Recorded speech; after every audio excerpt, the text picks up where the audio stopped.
아침부터 다들 쉬는 날에 이엄중 씨 때문에 다들 부글부글 하신 것 같아요. 네.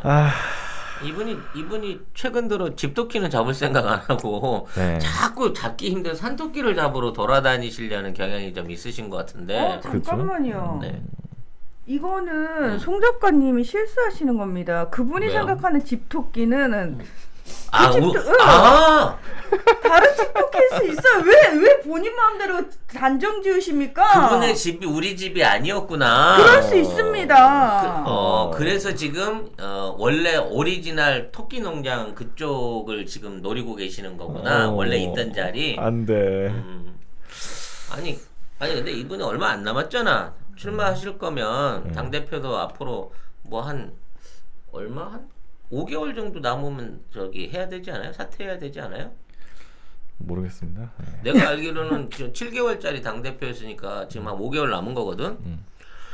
이 추세로 이렇게 나가시게 되면은 지지율도 안 나오고 그러는데 출마 되시겠어요? 네. 근데 제가 볼 때는 최근에 지지율 조사 이런 거 하면은 좀 밀리는 경향이 있었잖아요.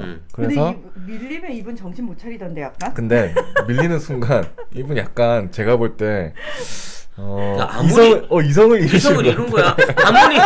아무리 밀렸다고 지금 절벽에서 뛰어내리려고 그러면 안 되지. 아니 그래서 제가 볼 때 그때 뭐가 있었냐면 밀리니까 좀 더 진보적으로 좀 더 강경하게 해보자고 해서 메시지를 많이 냈습니다. 뭐 검찰 개혁이나 뭐 이런 것들로. 사람들이 보기에는 이재명 지사보다는 좀 약해 보여. 아무리 뭔가 세게 보이려고 해도 뭔가 약해. 그래서 그런 선명성으로는 이게 승부가 안 되는구나라고 생각을 한 게 아닌가. 그래서 오히려 나는 역으로 간다. 아니 세게 해봤는데 세게 하려면 끝까지 세게 하든가. 그러니까 조금 해보고 안 되니까 넘어간 것 같아요. 윤 총장 탄핵까지는 좀 무리가 있는 것 같은데 이러면서 세게 하는 척하니까 더 밀거든. 그러니까 아니에요 이러시면 곤란해요 그러면서 뒤로 빼더니 갑자기 협치를 하겠다고 김정일을 만나지 않나. 아니 대통령도 얘기 안 했는데 영수회담을 꺼내질 않나. 오늘은 대통령을 만나서 사면 건의를 하겠다는 얘기를 해갖고 지금 아침부터 뉴스창이 그걸로 달달달 끓고 있더라고요. 아니요, 깜짝 놀란 게 왜냐면 이 사면은 이명박은 그래도 사면 조건이나도 됩니다. 형을 살고 있으니까. 박근혜는 아직 재판이 안 끝난 게 있어요. 그래서 사면 조건도 안 돼. 재판이 재용에 의해서 1월 18일 전에 확실하게 끝나버릴 수도 있죠. 네. 땡겨갖고라도. 그래서 이게 두 번째 재판이 지금 14일에 나오거든요. 박 전 대통령, 그러니까 박근혜 씨가 특정범죄가중처벌법상 뇌물 혐의 등에 대한 사건에 관한 제3고심 선고 공판이 14일에 있습니다. 14일. 네. 근데 문제는 이제 재용이가 무죄를 받게 되면 박근혜 형량이 줄어요. 왜냐하면 뇌물을 준 사람이 저기가 됐기 때문에 다시 엄벌에 처하라는 의미로 대법원이 내려보냈거든. 형량을 좀 세게 하라고. 그런데도 재영이는 울며불며 형량을 깎고 있어요 지금. 네. 이 형량이 날아가면 박근혜에 대한 혐의도 이게 줄어들게 되면서 이 감형을 받게 되는 뭐 이 도미노 현상이 일어나게 되거든요. 왜냐면 그 전에 사면 얘기한 거는 어떤 사람들이었냐면 친박 진영들이, 친박계 의원이나 친박 전 의원들이 이제 사면해야 된다. 그리고 조선일보가 막 사면해야 된다. 계속 그렇게 외치고 다녔잖아요. 그래서 뭔 또라이가 아직도 뭐 확정도 안 된 거를 계속 사면을 한다고 그래. 라고 했는데. 아니 이 엄중한 시기에 이낙연 씨가 정말 진보적이고 뭔가 그 자기의 색깔을 확실히 보여주는 정치인으로서 당대표로서 모습을 보여줬으면 사실은 제야에 있는 이재명 시장 도지사보다는 훨씬 더 유리한 위치에 있는 거거든. 그렇죠. 근데 이 칼을 들고 못 휘두른다는 것 자체는 이 사람에 대한 어떤 그동안의 기대와 지지를 이거 지금 접어야 되는 게 아닌가 하는 생각이 들고, 만일 그래야 할 상황이 생겼다 그러면 지금 이러한 태도를 보여주는 게 오히려 우리 국민들이나 민주당 지지층 입장에서는 오히려 더 고마운 일일 수도 있겠다는 생각이 들어요. 저는 세 가지로 생각을 해볼 수가 있는데, 첫 번째 아까 제가 말씀드린 것처럼 그분의 집토끼는 우리가 아닐 수 있다. 두 번째. 아니 그러면 저쪽 가서 출마를 하셔야지, 양반아. 그러니까, 이게 뭐야. 이쪽에서 공천을 받았기 때문에 예 그런 거예요. 그 아무 의미 없어. 어디든 나한테 공천 주면 거기가 우리 집이야. 자, 두 번째 이분 의외로 정무 감각이 떨어지는 사람일 수 있다. 그러니까. 총리 때는 그렇게 잘한다 소리를 듣던 사람이. no, 그때는 제가 볼 때 총리로 계시면서 야당이 너무 못하니까 그래서 그런 거 아닌가. 반사 이익을 받은 게 아닌가. 근데 그 생각이 들더라고요. 그리고 세 번째, 제가 봤을 때 어디로부터 뭔가 메시지를 들었다. 그래서 미리 본인이 선수를 쳤다. 선수를 쳤다. 어차피 결과는 그렇게 날 것이니 대통령을 만나서 제가 얘기를 들었는데 뒤쪽으로 이렇게 될 것 같습니다. 그러니 우리가 모양새 좋게 해주는 걸로 합시다. 아니 사면권은 대통령만의 고유 권한인데 이게 뭔 말도 안 되는 저의 뇌피셜입니다. 참. 어딘가로부터 무슨 얘기를 들었지 않았을까요?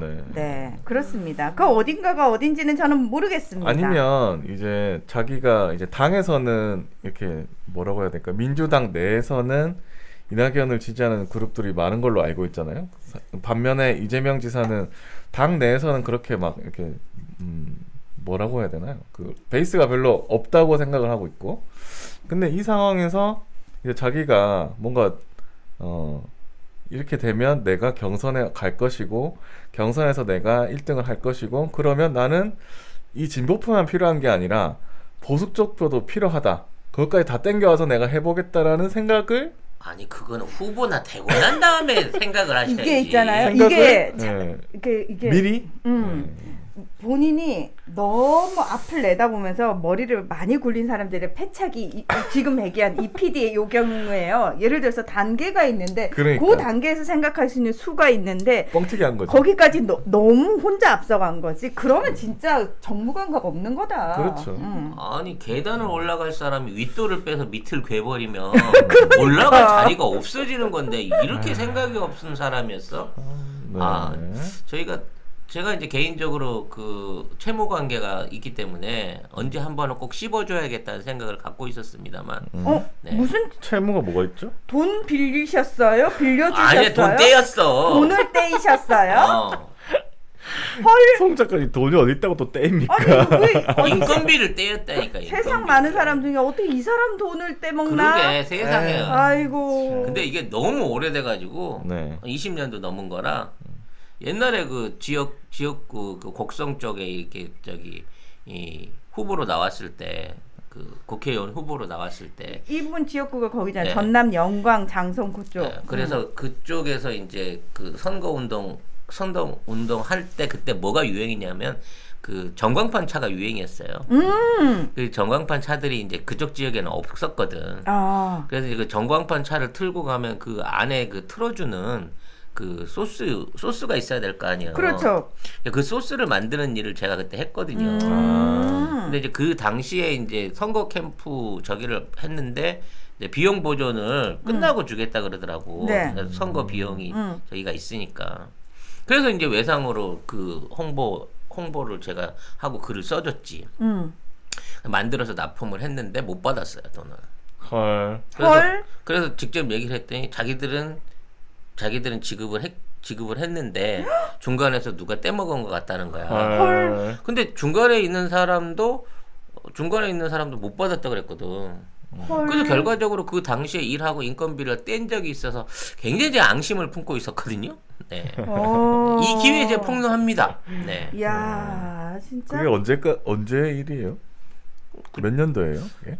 그게 뭐 90년대 중반이었던 것 같아요. 너무 오래됐다. 20년도 넘었어 그러니까. 그러니까 이게 아이고 푼돈이라도 떼먹으면은 평생 이런다니까. 나는 복수심이 강해. 이 은행 채무는 매년 이자가 붙어가지고 3천만 원이 금방 10년이면 1억 5천이 되는데 네. 이런 거는 내 마음속에서 지금 수십조 원 된 거야 사실은. 왜 계약서를 안 썼어? 계약서 같은 게 그 있는 업이 아니야. 그쪽 업 그렇죠. 자체가. 거기는 계약서가 없습니다. 인건비도 정확하지도 않고 아유. 받아서 맞아요. 나누자 뭐 그런 주는 프리랜서가 대로 그런 받고 거였거든. 그래요. 근데 내 제일 혐오하는 게 프리랜서가 그런 거야. 워낙 돈 떼이는 일이 많으니까. 프리랜서라기보다 원래 캠프 일이라는 게 얼렁뚱땅 자꾸 그냥 해줘 이런 식으로. 그리고 나는 그렇죠. 캠프 일이 아니라 그냥 용병이잖아. 난 그렇죠. 벼룩시장 광고에서부터 대기업체 삼성, 현대 광고까지 해달라고 하면 그냥 글 써주는 게 내 일이었기 때문에 당연히 나는 고향 사람 돕는다는 마음에서 그거 한 건데 그런 결과가 있었어요. 네.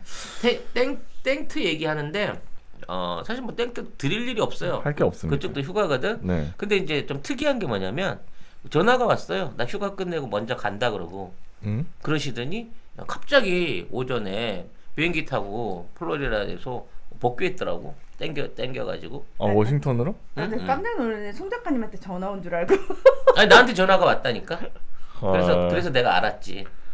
아마 우리나라에서 내가 제일 먼저 알고 있을 걸. 네. 휴가를 땡겨갖고 오늘 워싱턴에 복귀를 했습니다. 뭔가 이번 주에 1일부터 5일 사이에 뭔가 터트린다고 그러더니 뭔가 터트리려고 준비하러 간 게 아닌가라는 생각이 좀 들었는데요. 산만하네요. 네. 어쨌든 오늘 그 뉴스 때문에 지금 약간 모든 뉴스가 다 묻히고 있어요. 약간 좀 이건 좀 그러니까 지금 기사를 보면 김종인도 나도 못 들었는데 뭐 이런 얘기를 하고 있고 사실은 국민의힘에서도 이거를 주장을 못 하고 있어요. 왜냐하면 이게 역풍이 불거든. 그러니까 아니 김종인도 지금 사과해 가면서 살살 어떻게 달래려고 얘기를 하고 있는데 이건 김무성이한테 청탁을 받았나? 아니 김무성도 안 얘기 안 그렇게 하던데. 해요. 근데 문화난님 의견에 어느 정도 동의를 하는데 이게 정초부터 이럴 일인가요? 그러니까 1월 1일에 정초 1월 1일에 이럴 일이냐고 손학규가 얘기를 했대. 손학규도 얘기를 했고, 그러니까 다 같이 얘기를 하고 있네. 지금 아무리 선거 때 지나가는 어린애 손이라도 붙잡는다지만 지금 그 토굴 아저씨 손잡아서 지금 득될 게 뭐 있다고 거기까지 기웃거리셔. 그 아저씨는 왜 또 그 말을 했지? 그 아저씨 계속 어디 계시네요 지금?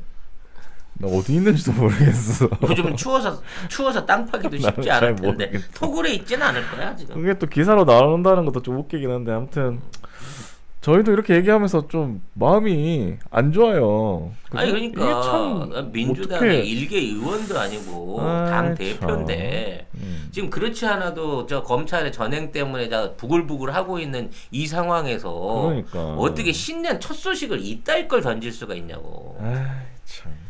네. 근데 하필이면 또 첫 번째 이슈도 그와 관련된 이슈네. 이게 네. 다 이게 연결이 돼 있는 것 같기도 해요. 난 진짜 나 부산말 너무 쓰고 싶어. 근데 이거 쓰면은 고소당할 것 같아서 부산말로 우리가 그냥 편하게 하는 욕이 하나 있어요. 일상적인 욕이 하나 있는데 여러분이 응사에서도 들어보신 욕이에요. 거기서 고아라 씨가 마산 출신으로 나오잖아요. 그래서 걸핏하면 입에서 나오는 얘기가 있어요. 뭐였지? 이 미치게이 아이가 이거 저희 그렇게 얘기를 하거든요. 이 미치게이 아이가 미치게이 뭐 이런 얘기를 하거든요. 예, 뭐 그렇습니다. 예. 아이고. 저는 딱 처음 든 생각이 그거였어요. 미치게이 아이가 이런. 네. 예, 신년에 희망찬 소식을 전해드려야 되는데 네. 분노찬 소식으로 처음 시작을? 소식 시작하도록 하겠습니다. 네, 이슈 문제 있어. 2021년 첫 코너를 시작하겠습니다. 언론사가 이제 1월 1일 기사에 여론조사를 올려놨어요. 근데 이게 어디 갔냐면 조선일보, 동아일보, 서울신문, 한겨레 이렇게 조사를 했습니다. 이제 얘네들이 이제 같이 합동으로 뭘 해? 아니요, 프로젝트를 합동으로 한 게 아니라 각자 한 거야? 각자 했어요. 각 신문사마다? 네, 각 다섯 군데가? 네, 여러분 다 네 군데. 미치게이로 대동단결 되셨군요.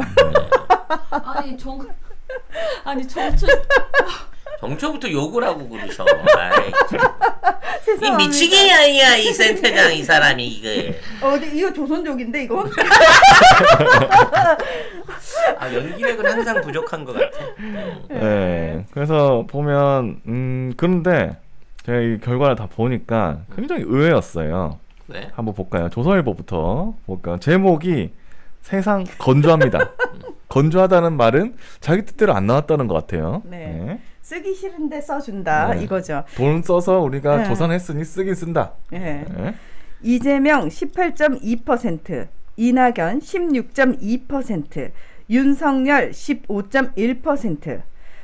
조선일보 TV조선이 2021년 신년을 맞아 차기 대선 민심을 파악하는 공동 여론조사를 한 결과 이재명 경기지사, 이낙연 더불어민주당 대표, 윤석열 검찰총장 등이 오차 범위 안에서 3강 구도를 이루는 것으로 나타났다.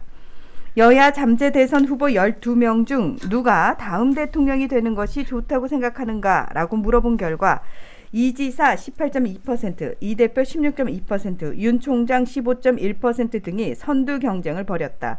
다음은 홍준표 무소속 의원 5.5%, 오세훈 전 서울시장 3.4%, 심상정 정의당 의원 1.9%, 유승민 전 의원 1.7%, 정세균 국무총리 1.1%였다.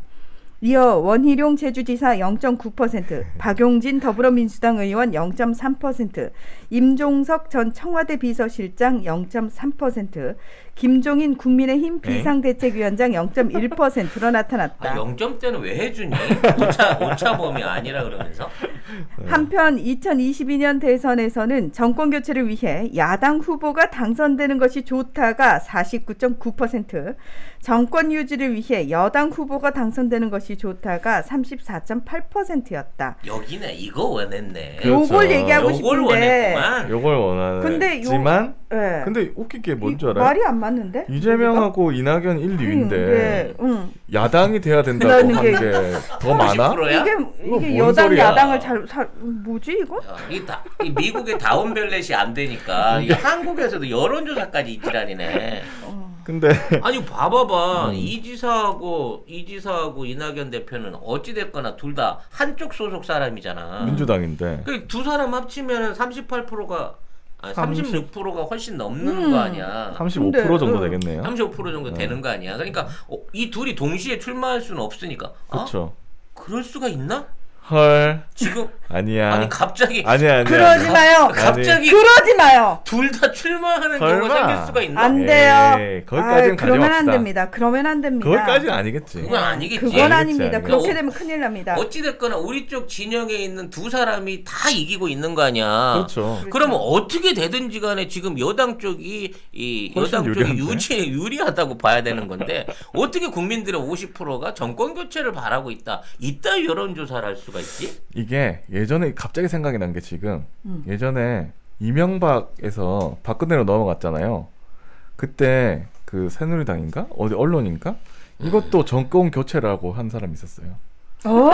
이명박에서 박근혜로 간 것도 정권 교체다. 그렇게 아니 뭐 자기들이 볼 때는 정권 교체겠지. 너무 세력이 달라서 그런가? 평화적인 정권 이양이었던 거야? 그렇죠. 지들이 생각할 때는? 정권 교체다. 대단한 그런 것들이다. 얘기를 제가 어디서 들었는지 봤는지 아무튼 그때 너무 웃었는데 갑자기 그게 생각나네요. 아무튼 그렇고 그리고 한국갤럽하고 조선일보가 자기네들하고 이제 비교를 해놨어요. 그러니까 이게 아마 자기네 조사가 다른 이제 회사에 의뢰를 해서 한 건데 자기네 조사가 신뢰감이 있다라고 하는 식으로 해서 한국갤럽하고 비교를 해놨어. 왜냐하면 제가 누누이 말씀드렸지만 한국갤럽이 가장 정치인들이 그 가장 캠프에서 신뢰하는 조사라고 하잖아요.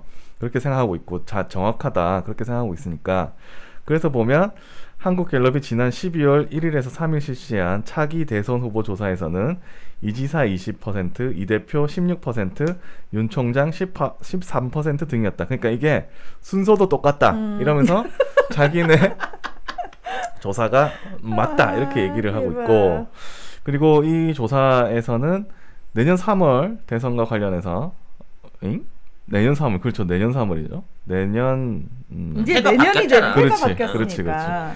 야당 후보가 돼서 좋다가 49.9인데 이게 좀 이상하잖아요. 그래서 이것도 한국갤럽을 가져옵니다. 한국갤럽 동일한 조사에서 정권 교체론 44, 그다음 정권 유지론이 41, 차이가 3%포인트였지만 약 한 달 만에 한 달 만에 10% 가까이 거의 9%가 늘었네? 정권 교체 여론이 늘어났다. 근데 이게 말이 안 되는 게 한국갤럽 거는 한국갤럽 거끼리 해야지 한 달 만에 여론이 늘어났다고 얘기를 해야 되는데 얘들은 한국 갤럽 거를 가져오고 그 다음에 자기네 거를 붙여놨어. 그래놓고 갤럽하고 자기 거 해놓고 한 달 만에 늘어났대. 이거 말이 안 되는 거거든요. 그리고 그렇지. 갤럽 조사치하고 우리 조사치하고 다른데. 그렇지. 갤럽 조사를 비교해야지 한 달 만에 그게 늘어났다고. 옆에 학교 학생 점수하고 내 점수하고 비교해갖고 내가 쟤보다 공부 잘해 이러는 거랑 똑같은 거잖아. 바보 아니야? 그리고 이게 정권 교체론 그 갤럽은 44, 유지론이 41이었잖아요. 어차피 오차 범위 안에 들어오는 거예요. 그리고 최근에 제가 말씀드린 오차 범위 안에 들어오면 누가 이겼다고 하지 마라. 라고 하잖아요. 그럼 이렇게 얘기하면 안 돼요. 그러니까 엉망으로 이거 하는데 이게 정신승리 조선일보에 그나마 정신승리가 아닌가 이 생각이 들고 그 다음에 이번 조사에 좀 신기한 점이 있었는데 이거 한번 읽어주세요. 네. 지지 정당별로 국민의힘 지지층은 윤 총장 40.8% 쪽으로 쏠렸고 더불어민주당 지지층에선 이 대표 41.6%가 이 지사 29.2%를 크게 앞섰다. 지지 정당이 없는 무당층에선 이 지사 13.5%, 윤 총장 12.9% 선두 경쟁을 벌였다. 지역별로는 수도권과 충청권에서 이 지사가 19.5%, 18.1%로 각각 선두였고 호남권은 이 대표 44.3%로 우수했다. 대구, 경북은 윤 총장이 25.3%로 1위였고 부산, 경남에선 이 지사 17.5%, 윤 총장 15.3%, 이 대표 14.2% 접전 양상이었다. 네. 여기서 이게 뭔 의미가 있나? 아 이거 좀 이상한데? 1년이 넘게 남았는데. 아무튼 저는 의미는 없지만 이게 보니까 무당층에서 이 지사하고 유 총장이 선두 경쟁이고 그 다음에 충청권에서도 이 지사하고 이 지사가 이제 선두권이고 아니 근데 나는 네. 민주당 지지자가 아닌가 봐. 왜요? 민주당 지지자 중에 44%가 이낙연 대표를 좋아하는데 나 어디 가서 민주당 지지한다고 얘기를 못 하겠는데. 아니 뭐 그럴 미안해서. 수도 있죠. 그럴 수도 있죠. 오늘 사실 이 발언 뒤에 어떻게 될지 모르겠지만 그 전까지는 뭐 그럴 수 있죠. 제가 말씀드렸잖아요. 그 집이 아니라고요. 아 그러니까 지금 갑자기 불안한 느낌이 딱 들잖아.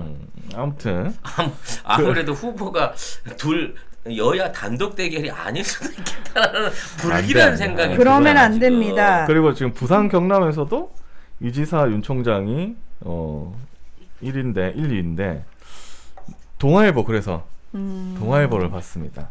동아일보도 여론조사를 했는데 동아일보 또 여론조사 많이 했어요. 차기 대통령 뭐 서울시장 그다음에 백신 접종 시기가 뭐 어떠냐 뭐 윤석열 복귀에 대해서 어떻게 생각하냐 부동산 정책이 어떠냐 뭐 이런 거 쭉 이렇게 했거든요. 근데 일면에 올라오는 거는 당연히 뭐 해야겠습니까?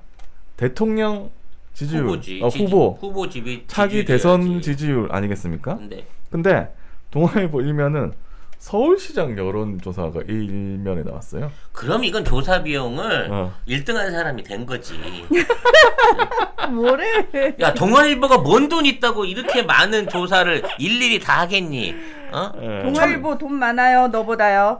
나보단 좀 많겠지만 어찌 됐거나 별 그 종이파리도 안 되는 이 시즌에 거의 한 달에 5개 6개씩 이 여론조사를 한다는 거는 이거 돈 낸 사람이 따로 있다는 거네. 자, 일면 제목이 충격적입니다.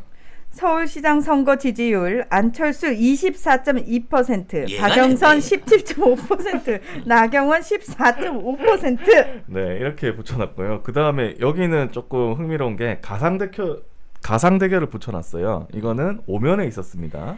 안철수 44.6대 박영선 38.4%, 박영선 42.1%대 나경원 38%. 안철수가 돈 냈네요. 야, 확실히 돈 됐고. 지금 야, 이것만 보면 돈 냈네요. 가상대결을 되게 많이 해놨거든요. 박영선, 나경원이 붙으면 박영선이 이긴다. 그 다음에 박영선, 안철수가 붙으면 안철수가 이긴다. 이건 나경원이 돈을 안 쓴 거야. 결과적으로 따져놓고 보면 이거는 안철수가 완주하게끔 하기 위한 어떤 동아일보 사주의 농간 아니면 안철수가 이 지면을 산 거예요. 안한추. 동아일보에 안한추가 있나? 그리고 이렇지 않고서야 어떻게 이런 지지율이 나옵니까? 네. 지금 상계동 쪽에서는 마음이 흐뭇하시겠어요 아주. 끝까지 완주해 주시기 바라겠습니다. 그리고 우상호 나경원 붙으면 나경원이 이긴다. 우상호 안철수가 보면 안철수가 이긴다. 그리고 가상 대결도 붙여놨습니다. 박영선 나경원 안철수가 붙으면 박영선 1위, 안철수 2위, 나경원 3위 이렇게 되고 우상호 나경원 안철수가 되면 안철수가 1위, 나경원 2위, 우상호 3위 이렇게 돼 있습니다. 가상 대결. 우상호 네. 의원도 졸라 빡치겠는데. 그렇죠. 이렇게까지 값어치 없이 이렇게 막 던지나? 근데 안철수가 사람을? 이렇게 인기가 많나요? 그러게. 잘 모르겠는데. 아니 나경원과 안철수를 합치면 거의 뭐 그죠. 50%를 그냥 훌쩍 되는 거잖아. 넘는 그냥 되는 거죠. 그냥 되는 걸로 지금 네. 저희들이 생각을 하고 있네요. 네, 꼭 합치시기 바라겠습니다. 네. 과연. 둘이 서울시장, 부시장 다 하세요. 네. 자, 그리고 이 기사가 오면에 있었는데요. 그 아래에 오면 아래에 차기 대통령 여론조사 결과가 나와 있습니다. 참 신기하죠? 네. 이거는 네, 이재명 24.6%, 이낙연 19.1%, 윤석열 18.2%. 네, 여기서도 이재명, 이낙연, 윤석열 순인데 근데 이 기사가 되게 웃긴 게 뭐냐면 원래 이런 이 퍼센테이지가 있으면 기사에 들어가면 뭐 여론조사 방식 뭐 오차 어쩌죠 이거 있어야 되잖아요. 이 안에 없어요. 야, 그럼 한 100명만 조사한 거 아니야? 아니야. 돈을 줄이기 위해서 한 100명에서 200명 정도만 조사를 했던 것은 아닐까? 아니, 이 기사가 그리고 4단으로 끝났어요. 사실은 대선 주자 지지율 이런 거 하면은 쫙 이렇게 한번 쓰고 밑에 쭉 쓰면서 뭐 누가 어떻다 이렇게 써야 되잖아요. 그리고 사실 이 1면감인데 5면에까지 내려와 있고 그러니까 얼마나 쓰기 싫었나. 아, 나는 진짜 걱정스럽다. 지지율에 취한 것들이 꼭 2위, 3위끼리 합당한다고 지들끼리 모여가지고 아니야. 지들끼리 아니야. 합쳐본다고 지랄해갖고 더 폭망하는 케이스들 봤는데 설마 그러진 않겠지? 그거 아니고. 그리고 사실 이렇게 기사를 쓰면 중앙선관위 걸립니다. 제가 볼 땐 걸린다고 알고 있는데 근데 약간 꼼수가 있는 게 아까 서울시장 가상대결 기사가 일면에 있었다고 했잖아요. 거기에는 오면에 가상대결 조사 오면에 있었는데 거기에는 여론조사 방식, 뭐 오차 범위, 뭐 이런 거, 뭐 이런 게 다 써 있어요. 그래놓고 그래픽에다가 대통령 여론조사를 살짝 끼워놨어요. 그러니까 그 가상대결 서울시장 가상대결 조사 기사에서는 차기 대통령 조사 내용이 하나도 없는데 동아일보가 진짜 얼마나 충격을 받았는지 이 그래픽을 거기다가 올려놓고. 자기가 미는 것으로 보이는 이낙연 후보가 2등을 하니까 오면에 밑에 짱 박아놓고 조사 방식을 보고 아무것도 안 줬고 다른 기사에다가 그거를 피해가려고 쓴 거 깜빡 잊고 아닌가. 있었네. 동아일보가 친정인 거를. 네. 그거 아닌가라고. 야, 친정에서도 조사를 했는데 안 되는 거야? 여기는 이재명, 이낙연, 윤석열 이렇게 하고 그 다음에 안철수 5.3 뭐 오세훈 4.2, 홍준표 3.9, 유승민 3.9 뭐 그래픽이 이렇게. 말을 하고 있잖아. 네. 나 기사 쓰기 싫어. 나 기사 쓰기 싫어. 이거 보지 마. 막 이런. 자, 근데 지금 딱 그 의도를 보면 그거예요. 정보 까내리기부터 시작해갖고 이러한 의도를 던지는 게 뭐냐면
정권 심판론, 그렇죠. 지금 이 문재인 대통령 지지율이 40% 50%를 아직도 굳건하게 지키고 있는 이 와중에 정권 심판론을 들이대가지고 지금 정권 교체를 하고 싶은 사람들의 열망이 50%가 넘는다라고 하는 말도 안 되는 환상을 심어주기 위해서 이 모든 것들이 돈질이 들어가고 조작이 들어가는 겁니다. 이거 누가 돈 내고 누가 조작하는 거야 지금. 자, 거기에다가 한겨레도 조사를 했는데 대권 여론조사가 한겨레도 4면에 있어요. 그리고 1면에는 뭐가 있었느냐? 야당 이건 뭐지? 괄호. 꺽쇠. 꺽쇠? 여당. 그러니까 여당보다 야당. 정권 심판 기운 재보선 민심. 재보궐 선거를 3개월 남짓 앞둔 전국 민심은 정권 심판론에 기울어 있었다. 누구 마음대로? 네. 니들 뇌피셜이니 한겨레? 네. 광역단체장 보궐선거가 치러지는 서울과 부산, 울산, 경남 지역 민심도 야당 승리에 대한 선호가 상대적으로 높았다. 코로나 방역에 대한 호평에 힘입어 치솟았던 대통령과 집권여당 지지율이 법무부, 검찰 갈등 국면을 거치며 동반 하락한 것과 같은 흐름이다. 이게 이 기사가 1면에 박아놓고 대선 여론조사는 4면에 처박아 놨습니다. 이재명 23.8%, 윤석열 17.2%, 이낙연 15.4%, 3강 구도. 네, 이렇게 해놨고요. 아니 이게 아까도 얘기했지만 네. 우리는 그 화랑충무 2팀 나간 거고 저쪽은 한 팀 나왔는데 어차피 나중에 이 전력을 합쳐지면 훨씬 더 세질 건데 그렇죠. 이걸 왜 계속 3강 구도라고 설명을 하니 난 그게 이해를 못 하겠어. 에이. 이러려면 당이 3명이 다 달라야 되는데. 그러니까. 의도가 있는 거지. 아니, 그러니까 한겨레도 정권 심판 재보선이라고 1면에 이렇게 내놓고 진짜 한겨레 심판하고 싶다. 진짜 이거는 난 한겨레 심판하고 싶네. 아주 짜증이 지대로인데 참. 아 진짜 이따위 거 하려면 그냥 연예계 기사를 그냥 쓰세요. 아니 원래 그 신년 초가 되면 그 대형 그 스캔들 기사가 제일 먼저 터지잖아. 디스패치 그거 하잖아. 네. 올해 터졌어요, 뭐? 뭐 없어요? 방금 터졌어. 뭐? 현비라고 손혜진 열애중이라고. 좀 아까 터졌어요. 좀 아까. 아, 진짜? 사랑의 불시착 그. 그 원래 열애중 아니었어? 계속 그 증거들이 나왔었는데 응. 디스패치가 결정적인 증거들을 잡았더라고요. 이게 디스패치는 옛날에 국정원 계열이라 그랬는데 그러니까. 아니었나 봐. 역시 난 그게 더 흥미롭다 차라리. 송성코풀 이후에 앞으로 송성코풀은 그때 이제 중국에서 이제 막 돈 벌려고 하다가 한한령 때문에 꼬꾸라졌는데 이 현빈 손혜진 커플은 이건 뭐 글로벌한 커플로 해가지고 이제 앞으로 대단한 시너지를 낼 수 있는 매우 정략적이고 경제적인 잘된 조합이 아니냐라는 생각이 살짝 드네요. 현빈은 그동안 워낙 열애설 많아가지고 맞아. 뭐 아니, 별로 뭐 놀랍지도 않아. 얼굴값 하는 거지 뭐 남자가 그 정도 그 미모면 열애설 없는 게 더 이상한 거지. 아니 그냥 뭐 수도승이야? 현빈이? 아니 처녀 총각이 사귈 수도 있는 거지. 그게 왜? 이거 아름답게 사귀었으면 좋겠어요 나는. 네. 그리고 그게 더 재밌어 이씨. 네, 서울신문도 했는데 이재명, 윤석열, 이낙연 순이었습니다. 그리고 정당 지지도 조사도 있었는데 서울신문에서는 여기서 보면은 더불어민주당이 35.7, 국민의힘이 29.1 이렇게 나왔고 지지 정당 없다가 16.3 이렇게 나왔습니다. 근데 민주당은 그 지난 정권이나 이번 정권이나 네. 늘 언제나 요언저리네요 정당 그렇죠? 지지율이. 네, 30에서 네. 한 49 사이. 절대 못 믿습니다 이런 여론조사. 지금 민주당의 권리당원이 지금 200만을 넘어가고 있다 그러는데. 근데 문제는 지금 리얼미터나 이런 데서는 국민의힘이 민주당을 이기고 있다고 하고 있거든요. 그래서 도대체가 이게 오빠 지금 뭔가. 하는 얘기들이 다 내가 했던 그 요게 그 바운더리 안에 다 있는 거야. 이 미치겠냐 이거. 그 바운더리 안에 있는 얘기들이야. 아니 원래 신년 기사면 뭐 올해 전망이라든지 뭐 경제 전망이라든지 아니면 뭐 걱정되는 뉴스 뭐 이런 것들을 좀 희망찬 내용들을 써야 되는데 왜 그 신년 벽두부터 답답하게 짝이 없는 이런 정치 뉴스나 아무 관심 없는 이 숫자 조작질 여론조사 같은 뉴스로만 했고 이걸 싹 도배라는 거야. 도대체 뭘 감추고 싶은 거야 이 시즌에? 뭐 그 와중에 무슨 퇴임 앞두고 있는 추 장관 아들 뭐 휴가 다시 조사한다. 검찰 그렇게 한가해? 진짜 그러고 있더라고요. 아휴, 하여튼 뭐, 많이 화가 납니다. 네, 네, 새해부터 이런 이런 제목이 기사들 있었고. 여러분 싹 믿지 마시고요. 또 어디서 돈질했다 생각하시고 특히 철수 오빠가 돈 많이 썼구나. 뭐그 부분에 대해서 좀 안타까움을 드렸으면 좋겠어요. 근데 돈 많이 쓴 것 치고는 이재명이 다 1등이고 그 철수 오빠는 네. 자기가 1등 했잖아. 서울시장 거기서 안철수하고 박영선. 하긴 그것만 하면 되니까. 그러니까 이런 거지. 1군에서 뛰다가 힘이 딸리니까 2군 가서 왕로로 타고 싶어가지고 지금 그거는 어느 정도 지금 만족감이 올라오고 있는 거예요. 그렇죠. 네. 근데 여러분 진짜 웃긴 게 뭔지 아세요? 지금까지 소개해드린 모든 여론조사가 전화 면접 방식, 직접 통화 방식이거든요. 네, 안철수만 ARS로 돌렸다고 합니다. 왜 그랬을까요? 네, 다른 거는 다 전화 면접 방식으로 직접 전화 통화했는데 왜 안철수는 ARS로 돌려갖고 이런 결과가 나왔을까요? 아니 그거는 이제 조원 CNI 그것만 하는 거고요. 다른 건 다 전화 면접이었어요. 그러니까 네. 왜 그랬겠냐고. 네. 네, 조사 비용을 덜 준 거지. 네. 알뜰해 이 양반이. 네. 저 한 5천 드는데요. 그러니까 왜요? 전화 면접 방식이랑 섞으니까 그렇게 돼. 야, ALS로 100% 돌려. 1,500에 해. 이렇게 된 거거든. 안 봐도 뻔해. 이분이 얼마나 경비를 아껴 쓰시는 분인데. 아무튼 국민의당 당사에서 구내식당도 없애신 분이야. 하도 밥을 시켜 먹으니까. 진짜 그 요크루트 2개에 대한 감정은 아니시죠? 오래가네. 괜찮아. 올해가. 그 4개 받은 변호사도 결국 공천 못 받아가지고 올해가. 계속 헤매고 있어요. 네. 네, 정말. 그렇습니다. 네. 네. 그리고 제발 저 문자 좀 안 보냈으면 좋겠어. 아씨, 나는 그 동네 떠난 지가 언젠데 아직까지도 지지 호소 문자를 보내. 너는 후보도 아니잖아. 왜 근데 네가 지금 ARS로 정치질을 하고 있어. 아우 재밌다. 네. 아.